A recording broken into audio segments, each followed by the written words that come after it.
តើអ្នកធ្លាប់សួរខ្លួនឯងទេថាហេតុអ្វីបានជា Princess Diana នៅតែជាមនុស្សដែលពិភពលោកនឹកចាំមិនថាបានកន្លងផុតទៅជាច្រើនទសវត្សរ៍ក៏ដោយនាងគឺជាស្ត្រីដែលមានសម្រស់សុភាពរាបសារនិងមានបេះដូងមេត្តាធម៌ប៉ុន្តែក្រោយស្នាមញញឹមដ៏ល្បីល្បាញនោះគឺមានរឿងដ៏អាថ៌កំបាំងជាច្រើនក្នុងការបោកប្រាស់ក្នុងការតាមដានពីសារព័ត៌មានជំរោះក្នុងរាជវាំងនិងមរណភាពដែលមនុស្សជាច្រើននៅតែមិនជឿថាជាគ្រោះថ្នាក់ធម្មតាយើងនឹងចូលទៅក្នុងជីវិតពិតរបស់ Princess Diana ចាប់តាំងពីវ័យកុមារភាពរហូតដល់ចុងបញ្ចប់ចុងក្រោយនៅទីក្រុងប៉ារីសដែលបានធ្វើឲ្យពិភពលោកសោកស្ដាយទាំងមូល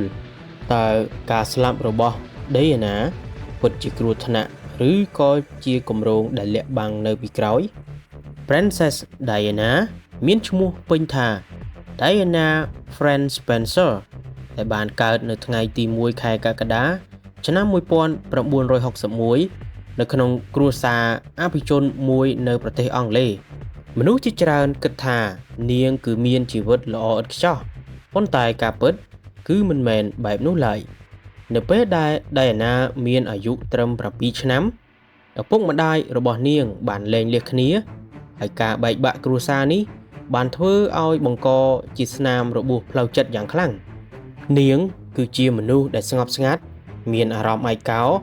ហើយមិនសូវមានទំនុកចិត្តលើខ្លួនឯងនោះទេប៉ុន្តែអ្វីដែលធ្វើឲ្យ Diana ខុសពីអ្នកដទៃគឺចិត្តមេត្តារបស់នាងតាំងពីក្មេងនាងចូលចិត្តជួយមនុស្សជាពិសេសគឺកុមារនិងអ្នកជំងឺគ្មាននរណាម្នាក់ដឹងទេថាក្មេងស្រីសាមញ្ញម្នាក់នេះនឹងក្លាយទៅជាស្ត្រីដែលពិភពលោកស្គាល់ថាជា Princess of the People នៅអាយុ19ឆ្នាំ Diana បានជួបជាមួយនឹង Prince Charles ដែលជាព្រះអង្គម្ចាស់នៃអាណាចក្រអង់គ្លេសពេលនោះសារព័ត៌មានទាំងមូលបានចាប់ផ្ដើមចាប់អារម្មណ៍ទៅលើនាងជាខ្លាំងក្មេងស្រីដែលសាមញ្ញម្នាក់ហើយកំពុងតែត្រៀមចូលទៅក្នុងរាជវាំងដែលពោពេញទៅដោយច្បាប់ការគ្រប់គ្រងនិងអាថ៌កំបាំងអាពាហ៍ពិពាហ៍ដែលមើលទៅដូចជារឿងនិទាននៅថ្ងៃទី29ខែកក្កដាឆ្នាំ1981គឺជាថ្ងៃដែលពិភពលោកទាំងមូលកំពុងតែមើលទៅកាន់ទីក្រុងឡុងអាពាហ៍ពិពាហ៍របស់ Prince Charles និង Diana ត្រូវបានគេហៅថា Wedding of the Century មនុស្សជាច្រើនប្រមាណជាង750លាននាក់បានមើលការផ្សាយផ្ទាល់ទូទាំងពិភពលោក Diana បានស្លៀករូបអាពាហ៍ពិពាហ៍ដ៏ស្រស់ស្អាតដែលមានកន្ទុយរោគវែងប្រមាណជាង7ម៉ែត្រ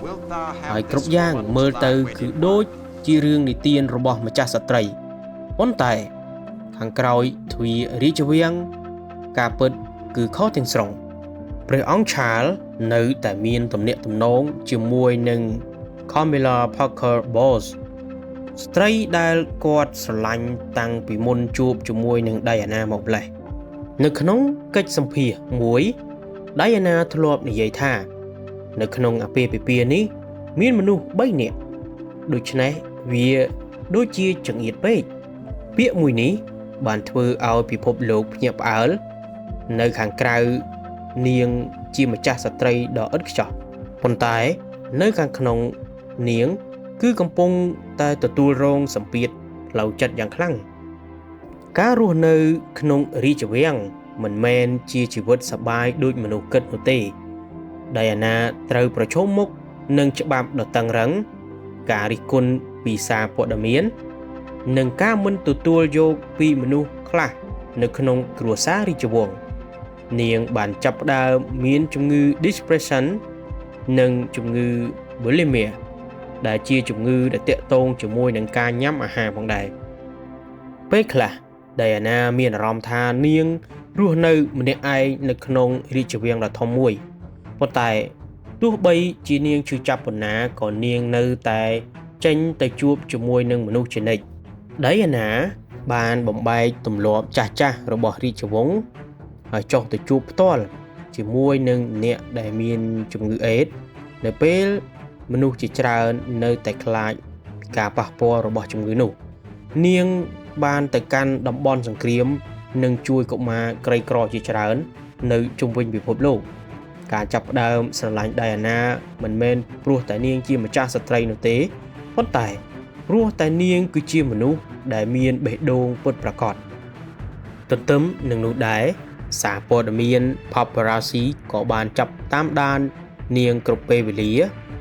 មានទាំងកាមេរ៉ានៅក្នុងផ្ទះនិងក្រៅផ្ទះនិងនៅពេលញ៉ាំអាហារដៃអាណាគឺមានអារម្មណ៍ថាដូចជាសត្វមួយដែលគេត្រូវបានប្រមាញ់ព្រោះអ្វីក៏ដោយគឺជាការតាមដានដែលមិនឈប់ឈរនេះឯងនៅឆ្នាំ1996 Prince Charles និង Diana បានលាសលែងគ្នាជាផ្លូវការប៉ុន្តែទោះបីជាបាត់បង់តួនាទីជាម្ចាស់ស្ត្រីនាងក៏នៅតែជាមនុស្សដែលប្រជាជនស្រឡាញ់បំផុតក្រោយការលាសលែង Diana បញ្ចប់ផ្ដើមមានសេរីភាពជាងមុននាងធ្វើដំណើរជាមួយនឹងមនុស្សនិងមានទំនាក់ទំនងថ្មីជាមួយនឹង Dodi Fayed កូនប្រុសរបស់មហាសេដ្ឋីអេស៊ីបហើយត្រង់ចំណុចនេះហើយទ្រឹស្ដីអាចកំបាំងជាច្រើនក៏បានចាប់ផ្ដើមមនុស្សមួយចំនួនជឿថាគ្រួសាររាជវង្សមិនពេញចិត្តនឹងទំនាក់ទំនងនេះទេមានពាក្យចចាមអារាមថាដៃអាណាមានគម្រោងរៀបការជាមួយនឹង Dodi ហើយប្រហែលជាកំពុងមានផ្ទៃពោះទោះបីជាគ្មានភស្តុតាងច្បាស់លាស់ក៏ដោយទ្រឹស្ដីទាំងនេះបានធ្វើឲ្យមនុស្សជាច្រើនមានការចាប់អារម្មណ៍ដៃអាណាក៏ធ្លាប់បាននិយាយប្រាប់មិត្តភ័ក្តិជិតស្និទ្ធថានាងខ្លាចថាមានមនុស្សចង់ធ្វើបាបនាងហើយក៏មានសម្បត្តិមួយដែលគេអះអាងថាដៃអាណាបានសរសេរមុនពេលដែលបានស្លាប់ក្នុងនោះនាងបាននិយាយថាពួកគេកំពុងរៀបចំគ្រោះថ្នាក់រថយន្តពាក្យនេះបានក្លាយទៅជាចំណុចដ៏ធំបំផុតនៃទ្រឹស្ដីសមគំនិតរហូតមកដល់សប្តាហ៍ថ្ងៃនេះយប់ចុងក្រោយនៅទីក្រុងប៉ារីសនៅថ្ងៃទី31ខែសីហាឆ្នាំ1997 Diana និង Dodi Fayed កំពុងស្នាក់នៅទីក្រុងប៉ារីសនៃប្រទេសបារាំងយប់នោះពួកគេបានចាកចេញពីសន្តាគារ Ritz Hotel ដែលបានជិះរថយន្ត Mercedes-Benz មួយគ្រឿងបានបើកបរព្យាយាមគេចអំពីអ្នកសារព័ត៌មាន Paparazzi ដែលកំពុងដេញតាមទៅដោយម៉ូតូប៉ុន្មាននាទីក្រោយមករថយន្តក៏បានបុកយ៉ាងខ្លាំងនៅក្នុង Pont de la Madonnelle Dodi និងអ្នកបើកបរបានស្លាប់ភ្លាម Princess Diana នាងក៏ត្រូវបានបញ្ជូនទៅមន្ទីរពេទ្យប៉ុន្តែបន្ទាប់ពីព្យាយាមសង្គ្រោះអស់ជាច្រើនម៉ោងនាងក៏បានស្លាប់នៅអាយុត្រឹម36ឆ្នាំរហូតមកដល់សប្តាហ៍ថ្ងៃមនុស្សជាច្រើននៅតែសួរថាតើការស្លាប់របស់ Princess Diana ពិតជាគ្រោះថ្នាក់ធម្មតាឬក៏មានអ្វីមួយដែលពិភពលោកមិនបានបញ្ចេញឲ្យដឹងចុះអ្នកវិញ